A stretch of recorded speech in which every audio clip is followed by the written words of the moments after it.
Hello! During this video we will be talking about Zenos dichotomy paradox. Well, what is Zenos dichotomy paradox? It all goes down to this. A dichotomy means when there is two sides of a coin, a division. It means a division of a concept. What is a paradox? A paradox is something that has no logical answer, can be proved wrong and can be proved right.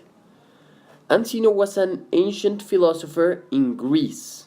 He was very important and made many theories. This is only one of them.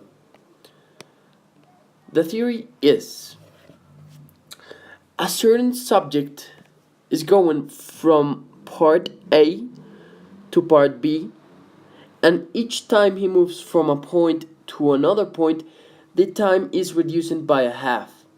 So the time he took to get here would be the half he took to time here, and again, so this here would be half the time he took. For example, here it's 1/2. He took 1/2 here. Then this here would be 1/4.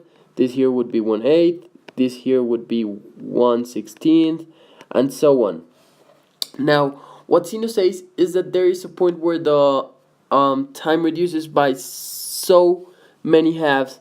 He never actually gets there, because each time the half would be shorter and shorter and shorter, and there would be a point where the half is so short that it can get up to infinity. So he says that the time taken to get to a certain place is infinity, and saying that motion is at the end impossible. That motion would be, if you move from point A to point B, impossible according to this theory. The other side of the coin.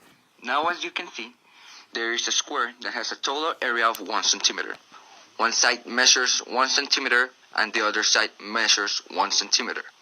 This means the area is 1.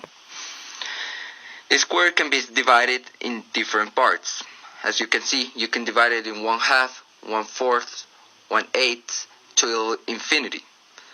Very similar to the Zenos paradox explained before. Now, this square, even though it has infinite divisions, it should have an infinite area. But it won't be like that, because its area is supposed to be just 1.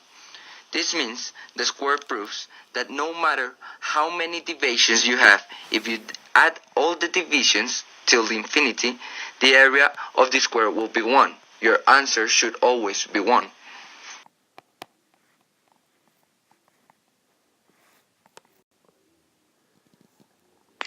How far are mathematical facts from intuition?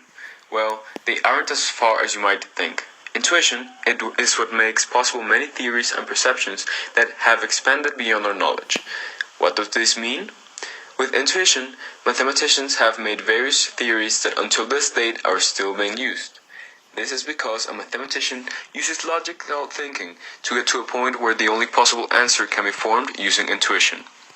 This means that intuition is a very important tool to get knowledge. It is essential in maths to try to get the correct answers, processes, and even the correct theories.